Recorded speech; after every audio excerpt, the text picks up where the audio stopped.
We'll start over here with the basics. Cat diesel engine, clutch, pulley, spins the saw blade. That's all pretty self-explanatory. There's the, I'll walk over here and I'll show you.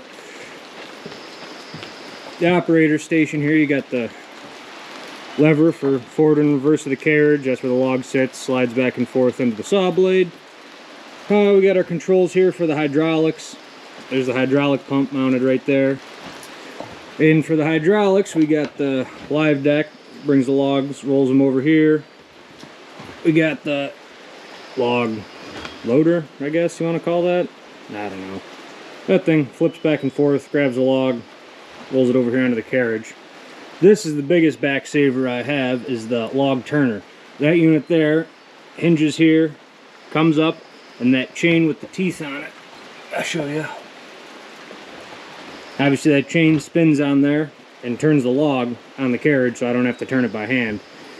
I'll get a log loaded on and we'll kind of give you guys a rundown of how the whole operation goes. Sawdust conveyor. Built that 2 years ago. That's an old hay elevator, like a skeleton hay elevator. I added some sheet metal in there and some paddles, and obviously I got to get under there with the shovel and knock the pile down. But that saves a lot of time. When I first started, I was just going down there with a shovel and scooping all the sawdust out, and that would take forever. I could saw for like maybe a half hour to an hour, and I'd have to shut down, go under there, scoop it out, and clean it. Now I can run all day and just let that guy go. Here's our carriage. I'll do a better view of it when it's back at the operator station, but I mean, it's pretty simple. You got your wheels right on your track here. There's a cable drive system. I'll show you that. Well, it's easy to get to. That spool there, and the cable runs up to a pulley on that end, a pulley on that end, and then the carriage is in the middle of the cable. And obviously, as the spool winds and unwinds, it slides the carriage back and forth on the track, feeding the lumber through the sawmill then. Got your log dogs. They slide in and out like that. And you can use the lever here to lock it down into your log. This part of the carriage here slides back and forth on these tracks right there. And that's how you move. You do your one cut, and then you move it in an inch. So it slides this unit here forward an inch, and then you get your 1 inch thick board cut, or 2 inch, or whatever material you're making. That's operated with this handle here. It's got this gear system for pulling it forward. Then you turn it, and it locks in there. So this set of teeth here is your reverse teeth, and they're bigger and it reverses back a lot faster. And then this set of teeth here is your forward teeth. So depending on which way you're going, either these are locking in to go forward, or by simply turning the handle here, you've now lifted these up, so you're no longer going forward, and the reverse is locked in, and we move in reverse.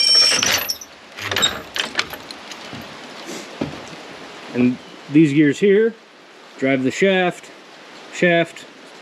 sprockets on the track, and they move this whole piece here. They move back and forth, or back and forth on that those bunks.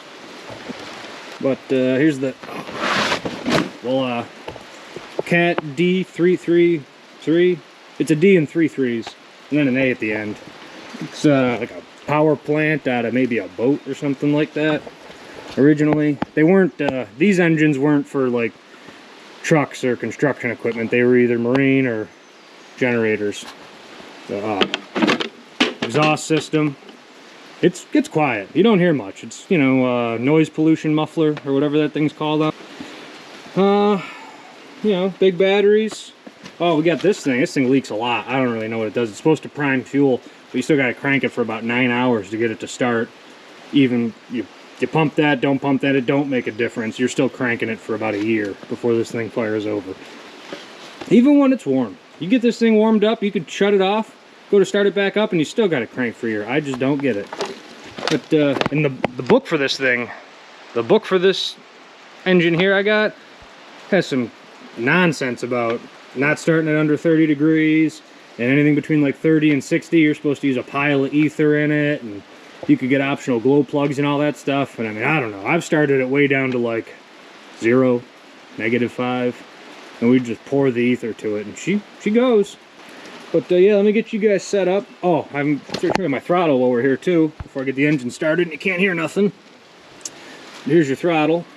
I mean, that's your on, off, you know, off, on, really on really far, not on, off, you know, that. You want black smoke, you just and it goes, whoo. Yep, that's how it works. So put that on there, and then when we want to get her, you know, spun up to the right RPM, we got our right here. This is precision. You know, you're supposed to get those RPMs to exact, so it spins right and nothing bad happens.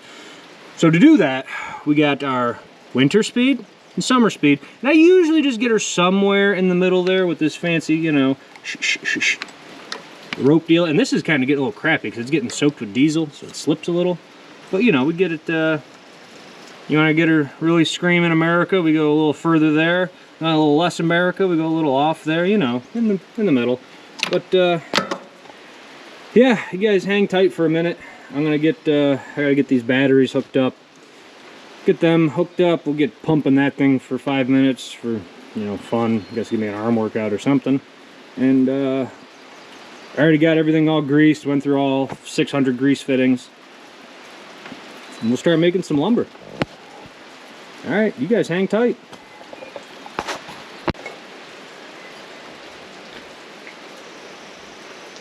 I should buy stock and starting fluid, because wow, do I go through a lot of this stuff.